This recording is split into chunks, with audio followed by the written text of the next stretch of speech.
বিচারপতি অভিজিৎ গঙ্গোপাধ্যায় রাজনৈতিক পক্ষপাত দুষ্ট হয়ে বিচার করছেন এবং সে কথা আজকে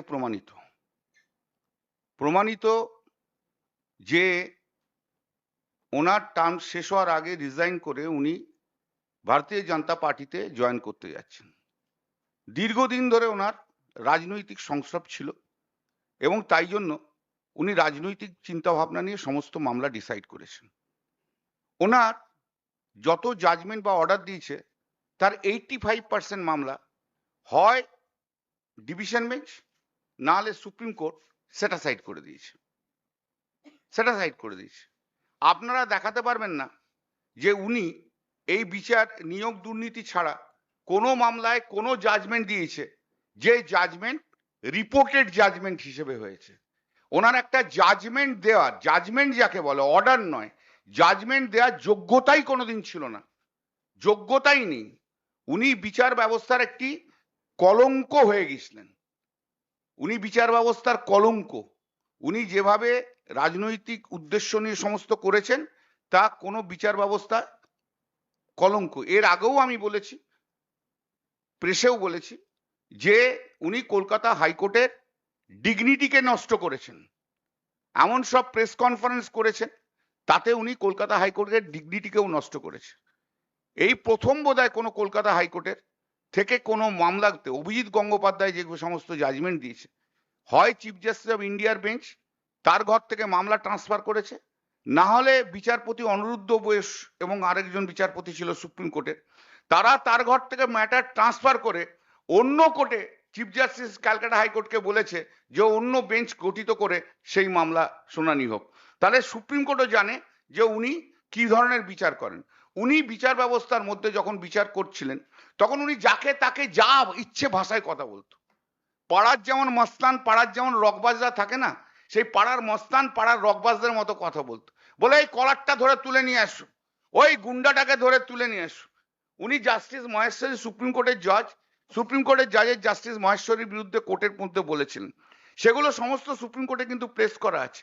উনি জাস্টিস মহেশ্বরী রিটায়ার করার পরে উনি বলেছিলেন সিবিআই এর অর্ডার দিচ্ছি ওনাকে অ্যারেস্ট করার জন্য, পরে আবার পিছিয়ে যায়। উনি সুপ্রিম কোর্টের একজন আইনজীবীকে, কুণাল চ্যাটার্জিকে অর্ডার দিয়ে বলেছিল সিবিআই দিয়ে ওকে অ্যারেস্ট করাও আজকে রাত্রের মধ্যে। সেই অর্ডার কিন্তু উনি সই করতে সাহস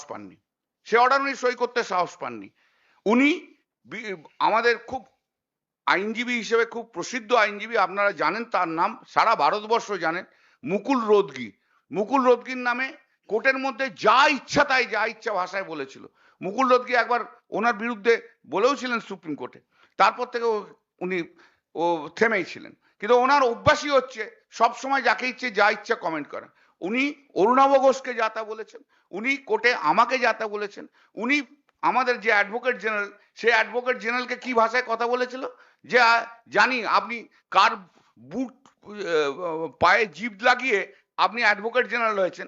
তাহলে ওনার মান, ওনার শিক্ষা, ওনার সংস্কৃতি সম্পূর্ণভাবে প্রমাণিত হয় যে ওনার শিক্ষা সংস্কৃতি নিয়ে। উনি আমার সম্বন্ধে বলেছেন আমার অরিজিন কি, তাই তো? কিন্তু তাহলে তো আমার বাবা মাকে নিয়ে প্রশ্ন তুলছে, আমার ফ্যামিলি নিয়ে প্রশ্ন তুলছে। তা যে লোকটা আমার বাবা মাকে নিয়ে প্রশ্ন তোলে, আমার ফ্যামিলি নিয়ে প্রশ্ন তোলে, তার শিক্ষা সংস্কৃতি কোন জায়গায় গেছে আপনারা জানেন? তার শিক্ষা এবং সংস্কৃতি কোন জায়গায়? কি করে এই লোকটা বিচারপতি হিসেবে ছিল? আমার আপব্রিঙ্গিং নিয়ে কোশ্চেন করছেন? আরে আমার আপব্রিঙ্গিং নিয়ে নিজেকে দেখুন, নিজেকে আয়নায় দেখুন। আপনি কে? আপনি নিশীথ অধিকারীর জুনিয়র ছিলেন, সিপিএম এর ঘরানায় বড় হয়েছেন, সিপিএম এর দয়া দাক্ষিণ্যে বিভিন্ন প্যানেলে ঢুকেছিলেন, সিপিএম এর দাক্ষিণ্যে আপনি এসএসসি লয়ার হয়েছিলেন, স্কুল সার্ভিস কমিশনের লয়ার হয়েছিলেন। বিকাশ দা আমার বিরোধী দল হতে পারে, কিন্তু বিকাশ দা প্রচুর ওকে সাহায্য করেছে। ও পুরোটাই সিপিএম এর হাত দিয়ে তৈরি, সিপিএম এর দয়া দাক্ষিণ্যে ও তৈরি। আর আজকে এসে উনি বিজেপিতে চলে গেছেন। উনি আসলে একটি প্রাক্তন খরমুজ বিচারপতি, ভেতরটা লাল, বাইরেটা হচ্ছে ওর গৌরিক খরমুজ। একদম খরবুজ বিচারপতি। ওনার 56 বছর বয়সে যদি কোনো আইনজীবী হাইকোর্টের জজ হয়, বুঝতেই পাচ্ছেন তার জ্ঞানগম্যি কোথায় ছিল। তাও তো তোর দু একটা বন্ধু বান্ধব সেই সময় হাইকোর্টের জজ ছিল বলে কলেজিয়ামে ওর নাম রেকমেন্ড করেছে। 56 বছর বয়সে একটা হাইকোর্টের জজ হয়, কেউ হয় কখনো? এমন কোনো মামলা নেই যে মামলা ও আর্গুমেন্ট করেছে, যে আর্গুমেন্টে জাজমেন্ট রিপোর্টেড হয়েছে। আবার এমন কোনো মামলা নেই যে মামলাতে ও জজ হিসেবে জাজমেন্ট দিয়েছে, জাজমেন্ট রিপোর্টেড হয়েছে। কলকাতা হাইকোর্টের সবচেয়ে অপদার্থ বিচারপতি যদি কেউ থেকে থাকেন, তার নাম ছিল প্রাক্তন বিচারপতি অভিজিৎ গঙ্গোপাধ্যায়, যে রাজনীতিটাকে পুরো রাজনৈতিক ফায়দাটাকে তুলেছেন। পুরো রাজনৈতিক ফায়দা তুলে উনি যা ইচ্ছা করেছেন। উনি একজন মহিলা মিডিয়া পার্সন, একটা চ্যানেলের, সেই মহিলা মিডিয়া পার্সনকে, মহিলাকে, সাংবাদিক, ওনার কোর্টে থাকতেন, মানে যখন সব সাংবাদিকরা থাকতো, কোনো একটা রিপোর্টিং ওর কোর্টে হওয়ার জন্য উনি ওকে থ্রেট করে দিয়েছিলেন ফোনে। শুধু থ্রেট করা নয়, ওনার হাউসকে ফোন করে ওদের যেন টপ যা থাকে, এডিটার না সাব এডিটার, তাকে বলেছিল ওকে চাকরি থেকে বাদ দিতে হবে। উনি সেই রেঞ্জে গেছেন। উনি সিবিআইদের রাত্রি 8টা সাড়ে 8টার সময় ডেকেছিলেন। একটা সিবিআই এর 7 থেকে 8 জনের টিম ছিল।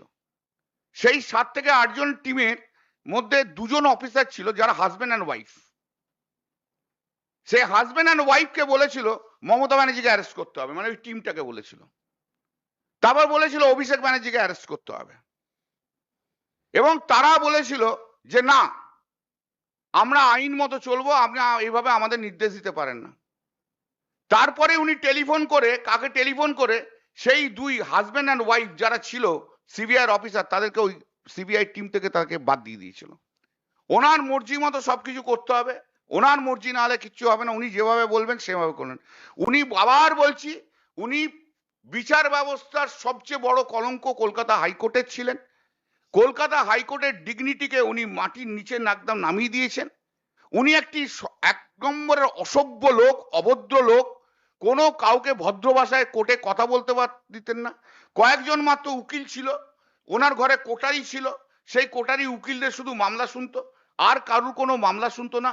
সেই কোটারি উকিলরা কিন্তু কোটি কোটি টাকা করেছে। সিপিএম এর হাতে, সিপিএম এর উকিলদের হাত ধরে, সিপিএম এর হাত ধরে উনি মোটামুটি একটা ফ্রন্টে আসার চেষ্টা করেছিলেন। সেই সিপিএম কে এখন সরিয়ে দিয়ে উনি এখন চলে গেছেন গেরুয়াতে। অতএব ওনার রুচিজ্ঞান সম্বন্ধে সন্দেহ আছে, যিনি এরকম একটা কথা বলতে পারেন। আমি 2004-এর ডেজিনেটেড সিনিয়র অ্যাডভোকেট কলকাতা হাইকোর্টের, 2004-এ।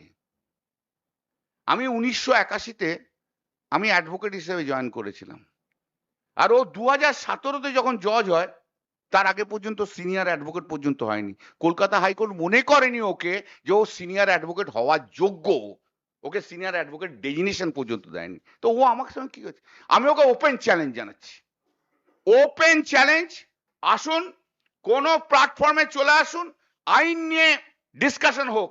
আপনি একটা সবাইকার সামনে 5 পাতার জাজমেন্ট ডিকটেশন দিয়ে দিন, আর কি সাবজেক্টে জাজমেন্ট হবে সেটা চিফ জাস্টিস ঠিক করে দিক, যে আমি এই সাবজেক্টের উপর একটা জাজমেন্ট দিয়ে দিক, ও বোঝা যাবে ও জজ হিসেবে কত বড় মেটেরিয়াল ছিল।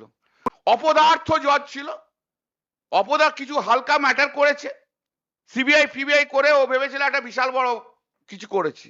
প্রাইমারি টিচার যারা ছিল, তারা প্রাইমারি টিচাররা গত বছর 18 মে না 19 মে, যখন বিচারপতি তালুকদার এবং আরেকজন বিচারপতি 2জন ডিভিশন বেঞ্চে যে প্রাইমারি টিচারদের টার্মিনেশনকে যখন স্টে করে দেওয়া হলো, তখন প্রাইমারি টিচাররা কলকাতা হাইকোর্টে সন্ধ্যে 6:30 পৌনে 7টার সময় সেই প্রাইমারি টিচাররা স্লোগান তুলেছিল, ছিলে তুমি ভগবান, হয়ে গেছো শয়তান। আমি সেদিনকে ওদের বলেছিলাম এটা কথা বলো না, কিন্তু আজকে দেখছি সত্যি সত্যি ও শয়তান। He was a devil in the judiciary. He was a black sheep in the judiciary. ওর পরিচয় কেউ কিচ্ছু জানে না, কিন্তু ওকে কেউ কিছু ওই জানে না কোথা থেকে কে কি এসছে, ওই কেউ কিছু জানে না। ওই নিচে করিডোরে যখন প্র্যাকটিস করতো, মাথাটা নিচু করে করে ঘুরে বেড়াতো, হাঁটতে হাঁটতো, কোর্টে বোর্ডে কিছু ছিল না। ওই রাজ্য সরকারের 2-4টে মামলা, মোটর ভেহিকলসের মামলা, এছাড়া মামলা নেই। পিটিশনারদের হয়ে কোনো মামলাই করেনি অজু। কোনো মামলাতে জাজমেন্ট রিপোর্টেড নেই। কিন্তু ওই যে বললাম সিপিএম এর একদম পায়ে ধরা লোক ছিল, তাই জন্য কিন্তু ও সব জায়গায় প্যানেলে গেছে, এসএসসিতে গেছে, এবং বড় ইম্পর্টেন্টলি ও তো এত বড় বড় কথা বলছে। ও যখন এসএসসি লয়ার ছিল 50 থেকে 60 খানা ম্যাটারে, কতগুলো পিটিশনার ছিল তার এক একটাতে আমি জানি না, কনসেন্ট দিয়ে কোর্টে ওদের চাকরি পাইয়ে দিয়েছিল, কোর্টে চাকরি পাইয়ে দিয়েছিল। যখন ধনকর যখন এখানে গভর্নর ছিল, প্রাক্তন গভর্নর ধনকর ছিল, তখন ও টেলিফোনে ধনকরের সঙ্গে কথাবার্তা বলতো।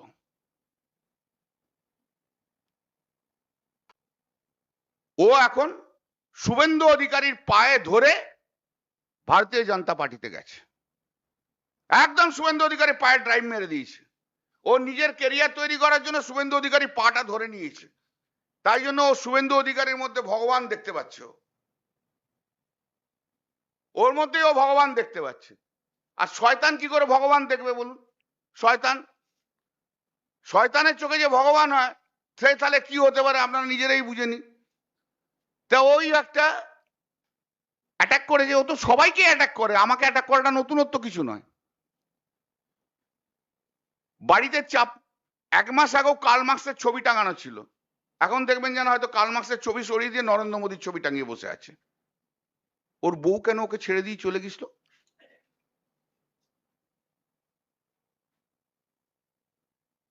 একা একা কেন ঘরে থাকতো? কোনো আত্মীয় স্বজন নেই কেন? কেউ নেই কেন চারিদিকে? যখন সব ইন্টারভিউ দিত তখন চাটাও নিয়ে আসতো, বাড়িতে একটা কাজের লোকও থাকতো না বোধহয়, ভয়ে থাকতো না। হ্যাঁ, কেন ছিল? সমাজে মেশার মতো স্ট্যান্ডার্ডের উনি মানুষ ছিলেন না, এখনো সমাজের স্ট্যান্ডার্ডে মেশার মতো মানুষ নন।